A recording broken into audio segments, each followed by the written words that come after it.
Jaguar Land Rover likes the initial experiences of its new vehicles to be in environments that prevent anything other than the most rudimentary dynamic assessment. Back in January, for example, our first spin in the Jaguar F-Pace took place on a frozen lake in Sweden. Now our initial turn in the new Land Rover Discovery is happening on a vast private estate in Scotland, one nearly the same size as the city of Chicago, where we discover it as possible to drive for 3 solid hours on a route consisting entirely of gravel and mud. As you would expect, the new Discovery is very good indeed on gravel and mud. Land Rover is supposed to be about adventure, but these days it's also about luxury, the famous badge likely inspiring just as many thoughts of high-rise limos as of wilderness-smashing trucks. The outgoing LR4 was decisively outsold in the United States by the posher Range Rover, which is why the new version, which returns to the Discovery name its predecessor kept in other markets, has moved up market. It has lost the square-rigged styling of the LR4 and earlier Discovery models and looks more compact than the prior version. This is a visual illusion. At 195.7 inches, it has actually 5.6 inches longer, while its 72.7-inch height is 1.6 inches shorter. The design language clearly shows its relationship to the Range Rover and the Range Rover Sport, although the Disco is taller and has fractionally less ostentation. The 3 cars share the same premium lightweight architecture, PLA, platform and are set to be produced alongside one another at JLR's Solihull plant in the UK, with JLR also confirming the Discovery will be one of the cars produced at its new plant in Slovakia when that opens. Style, some gained, some lost. The LR4's distinctive angular lines will be missed by some. The new Discovery has become far more of a lifestyle SUV, and the profile view offers more than a hint of Ford Explorer.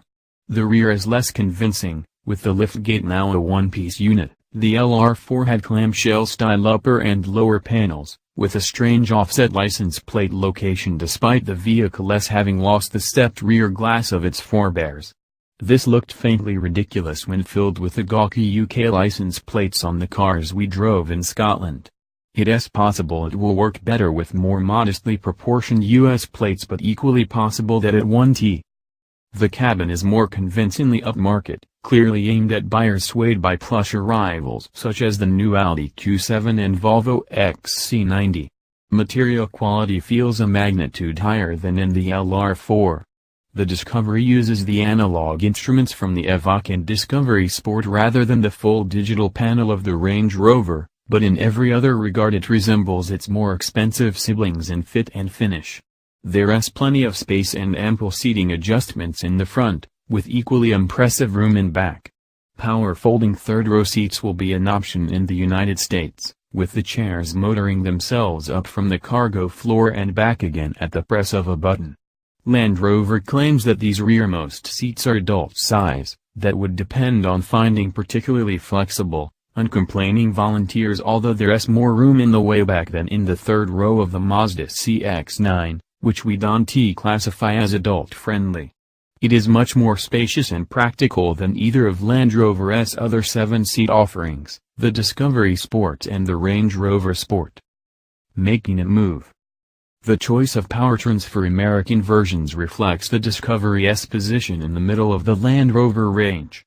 The engines are V6s and supercharged gasoline and turbocharged diesel flavors, with the outside chance the US might also get one of the 4-cylinder diesel versions designed for Europe. There are no V8s.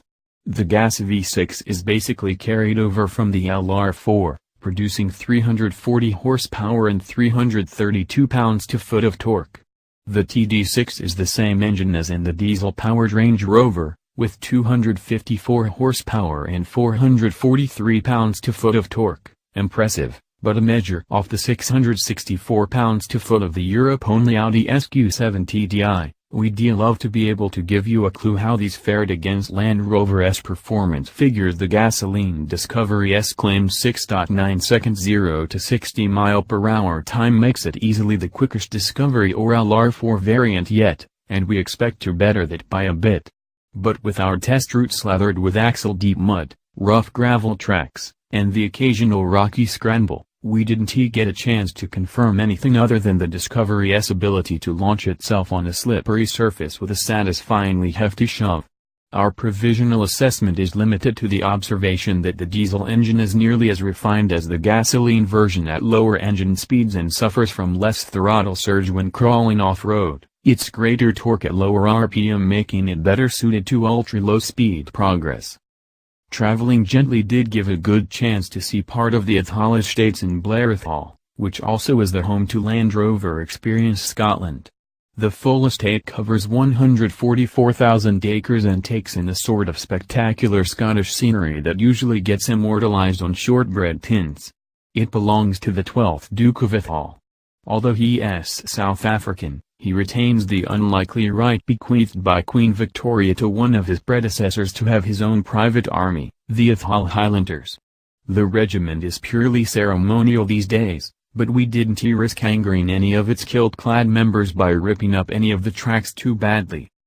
As with the Range Rover and Range Rover Sport, significant weight reduction has been made by switching the Discovery to a new, predominantly aluminum unibody and losing the LR4's massive structural reinforcement, which essentially was a combined unibody and separate frame that made Scotland's fourth bridge look under-engineered. The gasoline-powered version's weight is claimed to be some 1,000 pounds less than that of its predecessor, although the real-world change is likely to be somewhat less once we get the new model on our scales. The diet wasn't obvious during our low-speed touring. Getting muddy. The test venue was chosen to show off the Discovery's battery of off-road driving aids, which range from switchable modes for different types of terrain to a progress control system. Think off-road cruise control that tries to maintain a constant speed pretty much regardless of what you're re-driving over. There's an optional camera system that makes it easier to see over crests, and the development team also was proud to boast that the Disco can wade through up to 35.4 inches of water when riding on the optional air springs, although we didn't get a chance to test this assertion. Despite all the macho technology and mechanicals, one telling detail as on the LR4 is that a low-range transfer case is available only as an option. Its take rate will give a good indication of how many people are buying the Discovery for its off-asphalt chops. Even on this limited first acquaintance, it is obvious that the new Discovery feels more like the Range Rover than it does the LR4. JLR hopes this model will enjoy more success in the US, where the LR4 was always a slow seller. Just 14,000 found homes here last year. Lower pricing and higher standard equipment than the LR4 should give the Disco a good start, but we'll have to wait to find out how it copes with paved surfaces and real-world speeds to see if it can finish the job.